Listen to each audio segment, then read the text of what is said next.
Okay, so we need to look at, this one's kind of a complicated one.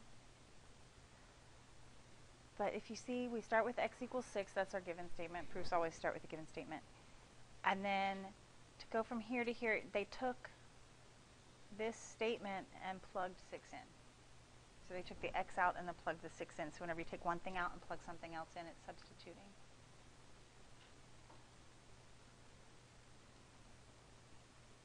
Okay. Then they added the 2 and the negative 6 or subtracted. You could have written addition or subtraction here. You don't have to write this down. But then they multiplied the 3 and the negative 4, and then the negative 12 plus 9 gave us the negative 3, so that's addition. Does it sort of make sense? Okay. Here, the first step in every proof is always to write down the given statement, so that's just given.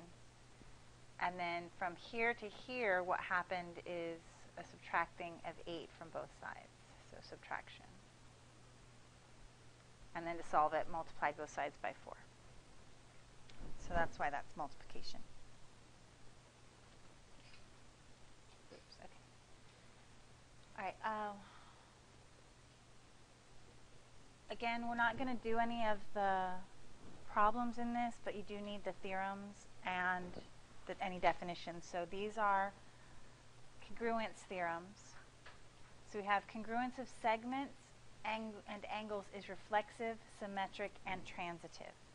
So we had those reflexive property, symmetric property, and transitive property, and they all have equal signs in them. You can take those same properties and take the equal sign out and put the congruent sign in. So that would be reflexive. So instead of A equals A, you can have A is congruent to A. And then if two segments are congruent to the same segment, then they're congruent to each other. Yeah. The symmetric? Oh, right. Hold on. All right, so if two segments are congruent to the same segment, so if I have segment AB is congruent to segment CD, and then I have segment, say, EF is congruent to CD. So AB is the same size as CD, and EF is the same size as CD. That means that AB and EF will be the same size as each other. Kind of like 4 quarters is the same as $1, 10 dimes is the same as $1, so 4 quarters is the same as 10 dimes. That basic idea. Does that make sense? And then you have the same thing with angles. If angle A is congruent to angle B, and angle C is congruent to angle B, then angle A will be the same as angle C. So anything, all things that are the same size will be the same size, basically, is what that's saying.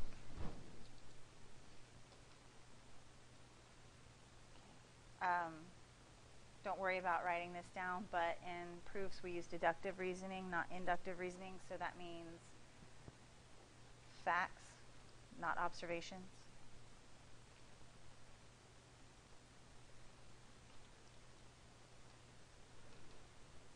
Okay. All right, so perpendicular lines.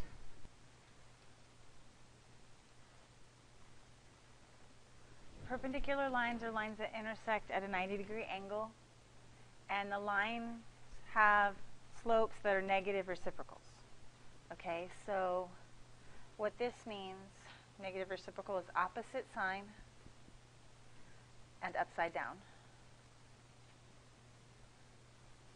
So if we have a slope of, say, 2/3, that will be perpendicular to -3/2. Okay, so if you're looking for perpendicular slope, you flip the number over and change the sign from positive to negative or negative to positive. So, for example, -2 would be perpendicular to +1/2. Okay. And this is the symbol for perpendicular. It's basically it's perpendicular lines or an upside down capital T. A perpendicular bisector is a line, a segment, a ray, or a plane that is perpendicular to a segment and bisects it. So if we have some segment, something will come through at a 90-degree angle, and this side will be the same length as that side. I obviously didn't draw that properly, but that's what a perpendicular bisector is. So it cuts something in half at 90 degrees. So we have some theorems. Is through any given point on a line, there's exactly one line in the plane perpendicular to the given line. So if I have a line, and there's a point on the line, there's only going to be one line that can, only one line can come through here and be at a 90-degree angle. No other line will work. That's the only line that will work. And if I have two lines that are perpendicular, so I have two lines that are perpendicular, they form congruent adjacent angles. Okay? So if this is angle 1 and this is angle 2, angle 1 will be congruent to angle 2, and they're both going to be 90 degrees. If you also have 3 and 4, so you'd have angle 2 is congruent to angle 4, angle 3 is congruent to angle 4, and angle 1 would be congruent to angle 3. So adjacent means they touch. And if two lines form congruent adjacent angles, then they are perpendicular. So if you start with two lines that are perpendicular, you get congruent adjacent angles. If you start with congruent adjacent angles, so if I have angle 1 and angle 2 are congruent, then we'll just call this line M and line N.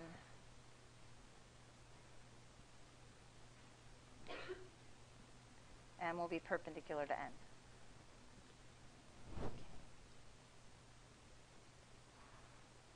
So these go both directions. If you have perpendicular lines, you get congruent adjacent angles. If you have congruent adjacent angles, that means you have perpendicular lines. And only one perpendicular can be drawn from a point to a line. So if I have some line and I have some point just anywhere out in space, and I draw a line that's perpendicular, there's only going to be one line through that point perpendicular to this line. So here's an example. We have the angles in a linear pair are congruent. These are both 90, so they're congruent. AC is perpendicular to DB, so we can write it like this, because it intersects and forms right angles. There's really not a lot to do with that. If this length and this length are the same, then this would be a perpendicular bisector. But only if these two are the same length.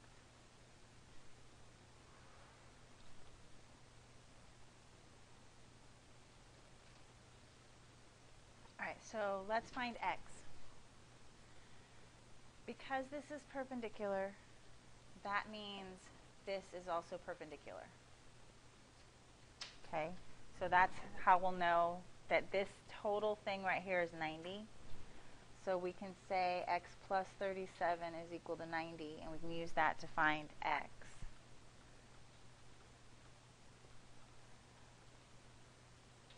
So x would be 53. Okay, so whenever you see that this is 90, that means this is 90, and this is 90, and this is 90. You've got four 90s. Yeah, as long as one of these is 90, all four are 90. And then, so here, oh, and now I did take out something I shouldn't have taken out. Darn it. Hold on. So here we have that JN is perpendicular to OL. And there will be problems like this on the homework. So JN is perpendicular to OL. Here's JN. Here's OL. So this is 90 degrees. Okay. OK is perpendicular to OM. So here's OK, and here's OM. So that would mean this angle here is 90 degrees also. So you've got a 90 degree here, and you have a 90 degree here. this 90 degree, this red, would also make this 90. So you have, so far, 3 90-degree angles. The 2 on each side, and then this one in the middle. So we can use these facts to find, here I have 5x minus 13 and 3x plus 7. That's the 2 red, that make up the red. So 5x minus 13 plus 3x plus 7 will be 90. Okay. 5x and 3x is 8x, negative 13 and 7 is negative 6. Add 6 to both sides, and then divide by 8.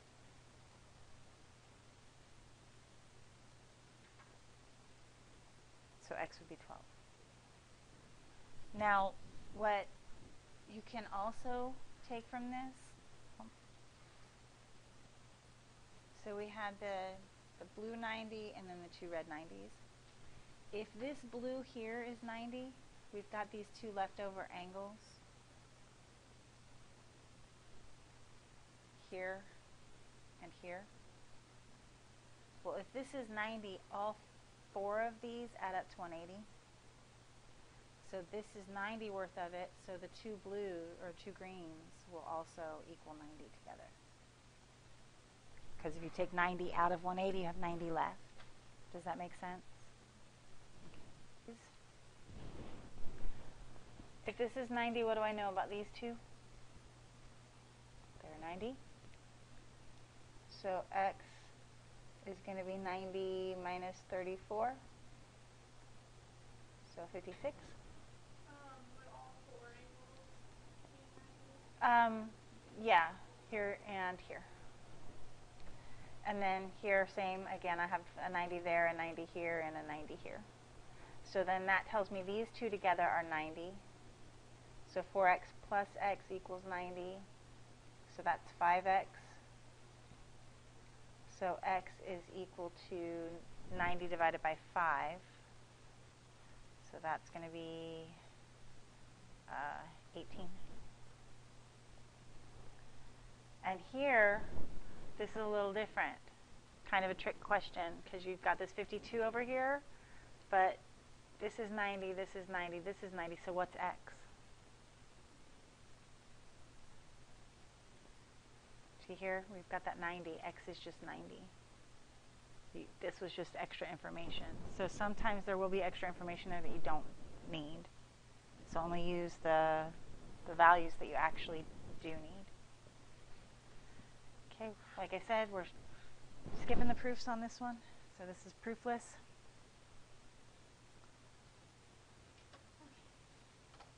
We have the midpoint theorem. Which says that if m is the midpoint of AB, then AM is equal to MB. So these 2 lengths are the same. And it's equal to 1/2 of the whole thing. So if the whole length is, say, 26, then AM equals MB equals 13.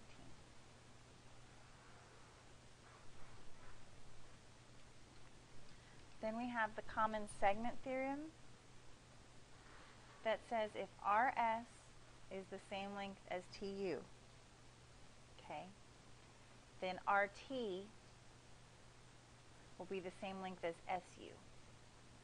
And that's because we took 2 pieces that were the same size and added a piece that was the same size to both of them. And that's the common segment.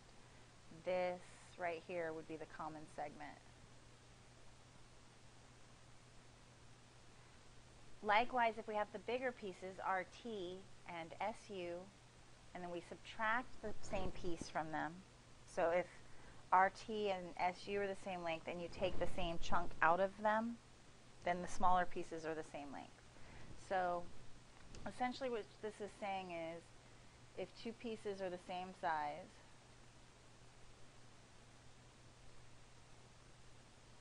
and you add or subtract the same size piece from both.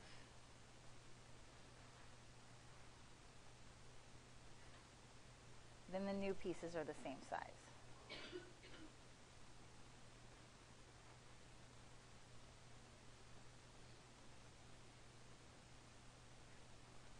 Does that make sense? So to give these numbers, if RS was, say, 5 and TU is 5 and ST is 2. This would be 5 is congruent to 5, and I add 2 to both of them, so I get 7 is 7. And if we went the other way, I'd start with the 7s, and I'd take away 2, and I'd have 5s. Does that make sense? Okay. So here's a proof we're not going to do. Oh, okay. Here we go. DF and EG are the same length. So DF and EG are the same length. Okay. FG, this length right here, is 16. EF is 4. And we want to find, I did I write 2? I meant to write question mark. We want to find DF. Now, DF is the same length as EG. And EG is 4 and 16. So EG is 20. So that's 20. That's the kind of problem you'll be doing. Or sometimes you're going to have to subtract. Not too bad?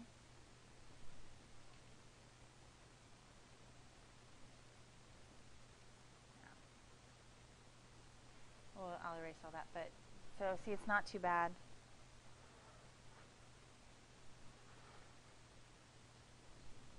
MQ, we want to find the length of MQ, so that means we need to go from here all the way to here. So it's going to be 9 and 23 and 9 and 23.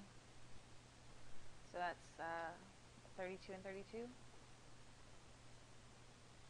64. LO, we want to go from L all the way to O. So we have a 23 and a 9 and a 23.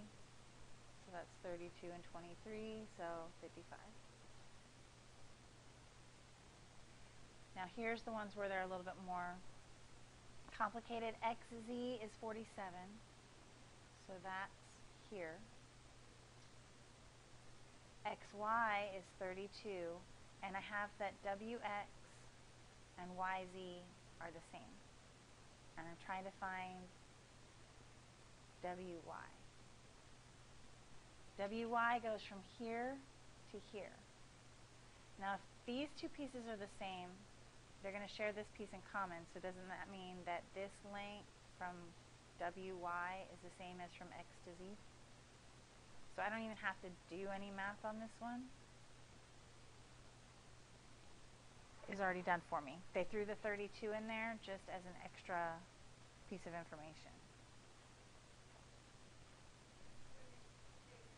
It gave you the answer right here. You just had to figure out that this length here is the same as this length here because these two pieces are the same and they're sharing the middle. Okay, QR, that's this length, is the same as ST. QS, so that's all of this, is 2.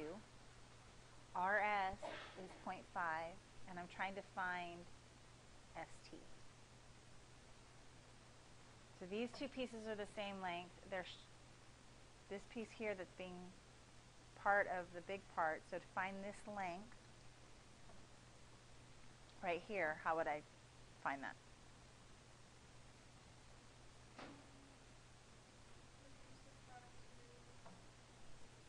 Yeah, 2 minus 0.5. That gives me 1.5, so ST is equal to 1.5 because this is 1.5, which would make this 1.5.